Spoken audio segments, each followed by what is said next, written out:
2002 সালের voter list download করতে এখন অনেক সমস্যা হচ্ছে। তো আমি জানাবো সেটা হলো এখন যেটা 2002 সালের ভোটার লিস্ট ডাউনলোড করার জন্য যে সাইটটা রয়েছে সেটা হলো ভোটার সার্ভিস পোর্টাল থেকে আমরা পাবো। এই লিঙ্কটা থেকে ক্লিক করতে হবে, যেমন voters.eci.gov.in। এই লিঙ্কটা মানে এই ওয়েবসাইটটা সার্চ করার পর তাহলে এরকম একটা ইন্টারফেস আসবে আমাদের সামনে। তো এরকম ইন্টারফেস আসলে দেখো এখান থেকে আমাকে search your name in last SIR, এই যে একটা অপশন রয়েছে, এই অপশনটা থেকে কিন্তু আমরা 2002 সালের ভোটার লিস্টটা ডাউনলোড করতে পারবো। ঠিক আছে?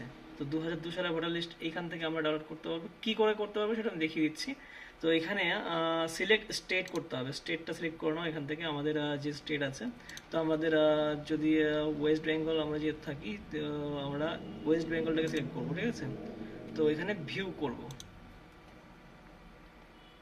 ভিউ করলে আমাদের এরকম একটা উইন্ডো দেবে। তো ইলেকট্রাল 2002 সালের ভোটার লিস্ট। তো এখান থেকে আমাকে সিলেকশন করে নিতে হবে যে আমরা কোন ডিস্ট্রিক্টে আছি। তো যেহেতু আমি নদিয়া ডিস্ট্রিক্টে আছি, তো নদিয়া আমাকে সিলেকশন করতে হবে। তো নদিয়া সিলেকশন করে নিলাম। তো নদিয়া সিলেকশন করলে আমার এখানে ইলেকট্রাল রোল ভোটার 2002 সালের যে লিস্ট, সেই নদিয়া ডিস্ট্রিক্টের মধ্যে আমাদের এখানে সিলেকশন করতে হবে যে বিধানসভা, আমরা কোন বিধানসভায় আছি। তো যে যার বিধানসভা সিলেক্ট করে নেবে, সিলেক্ট করে সেখান থেকে ভোটার লিস্টটা ডাউনলোড করে নেবে। তো এখানে আমি যেহেতু হরিণঘাটটা বিধানসভায় আছি, তার জন্য হরিণঘাটাটা ক্লিক করে নিলাম।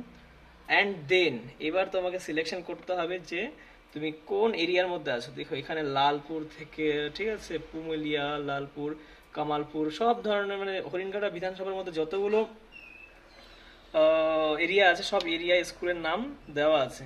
তো যে যার মতো এরিয়া স্কুলগুলো সিলেকশন করে সেখান থেকে ফাইনাল রোল করে, ঠিক আছে, ফাইনাল রোল করার সময় এরকম একটা ক্যাপচা দিতে হবে। সেটা হলো X5, এরকম একটা ক্যাপচা দিয়ে দিলাম, X5BKW। ঠিক আছে, দিয়ে ভেরিফাই করে নিলাম। একটু ওয়েট করতে হবে, চলে আসবে ভোটার লিস্ট 2002 সালের। ঠিক আছে? তো যে যার মতো ভোটার লিস্ট এখান থেকে ডাউনলোড করে দেখে নিতে পারবে। ঠিক আছে?